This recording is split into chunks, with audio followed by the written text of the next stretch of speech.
POC를 이제 수백 개의 렌즈를 써보고 여러분들께 공유해드리고자 이 영상을 준비했습니다. 제가 이번에 다녀온 학회는 한중일이 주축이 되어서 백내장 수술이나 이제 라식, 라섹 이런 분야에 있어서 아시아에서 가장 큰 의미가 있는 안과학회라고 보시면 되겠습니다. 전 세계 의사들이 모여서 본인들의 정보라든지 최신 수술 기계, 수술 도구나 재료 같은 것들을 서로 공유하면서 의견을 나누는 자리라고 보시면 될 것 같아요. 저희 병원은 고난시 환자의 스마일 라식에 관해서 학회에서 채택이 되어 결과를 발표하러 제가 직접 가서 참석을 했었고, 백내장 분야에서는 이제 POC를 개발한 존슨앤존슨 측에서 한국에서 POC 렌즈를 가장 많이 써본 의사로서 존슨앤존슨 렌즈 유저들에게 이제 경험담을 공유해달라고 초청을 받고 갔었습니다. 사실 POC가 한국에서 제일 먼저 런칭이 됐어요. 전 세계에서 제일 많이 썼으니까 경험이 제일 많으니까 POC에 관한. 그래서 초청받았다고 저는 생각하고 있습니다. 여러분들도 이제 많이 궁금해하실 POC 렌즈의 현재까지의 사용 현황과 이제 경과 관찰 자료를 좀 공유해 드리겠습니다. POC 렌즈는 빛 번짐이 적고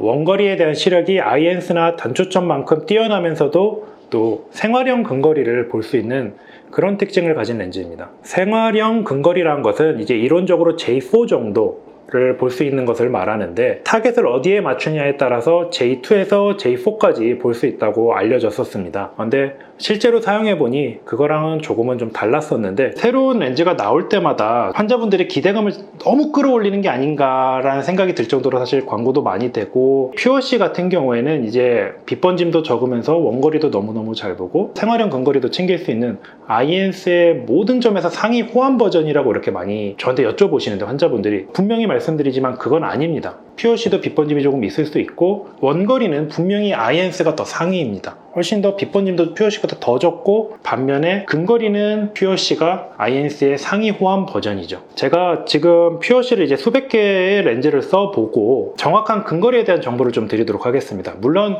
이거는 환자분마다 조금씩 눈 상태나 건조증에 따라 보시는 건 분명히 좀 달라집니다. 저희가 이제 데이터를 다 종합적으로 취합해 보니까 타겟을 0으로 만든다는 건 멀리로 맞춘다는 거고, 타겟을 마이너스 0.75나 밑으로 갈수록 좀 더 근거리에 맞춰 놓은 건데, 타겟을 마이너스 0.25로 맞추면 원거리로 맞추는 겁니다. 그러면 시력이 보통 1.0이 나오면서 근거리는 J4에서 5 정도로 약간 약하게 나오고, 타겟을 마이너스 0.75 정도로 맞춘다면 근거리는 J2까지도 보십니다. 하지만 원거리는 0.8 정도로 약간 떨어지게 됩니다. 한쪽을 잘 보게 되면 한쪽을 조금 약하게 보게 되는 거고, 근거리를 강조하면 원거리가 조금 약하게지는 건데, 가까이가 원래부터 잘 보이셨던 분은 POC 렌즈를 넣으면 만족을 못 하십니다. 내가 근거리가 부족해졌다라고 느끼실 수도 있습니다. 근시가 심할수록 젊을수록 근거리에 대한 니즈가 강하기 때문에 만족도는 떨어진다라고 저는 강연을 했었고, 하지만 그 반대 경우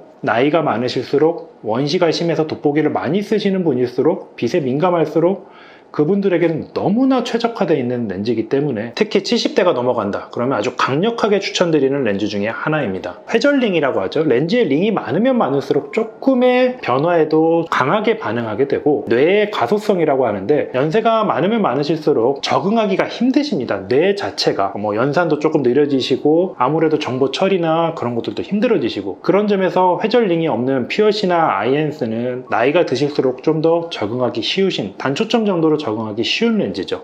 그래서 사실 POC로 적응을 못 하셨다 그러신다면 그 어떤 렌즈도 적응을 못 하시는 분이십니다. 그러면 결국 그분께 남은 선택은 단초점을 쓰고 필요하면 내가 안경이나 돋보기를 쓰는 쪽으로 건너가셔야 되죠. 모든 환자한테 다 맞는 렌즈라는 건 절대 존재하지 않습니다. 내 눈에 맞는, 생활 습관에 맞는 최적의 렌즈만 존재할 뿐. 그런 점에서 지금 저는 INS도 많이 쓰고 POC도 많이 쓰고 있죠. MTF는 이제 모듈레이션 트랜스퍼 펑션의 이제 약자로서 렌즈의 성능을 평가하는 이제 변수입니다. 수치입니다. 이미지를 선명하게 보려면 해상도와 이제 대비가 중요한데, 해상도는 디테일을 보여주는 능력이고, 대비감도는 밝은 부분과 어두운 부분을 이제 감별해낼 수 있는 능력입니다.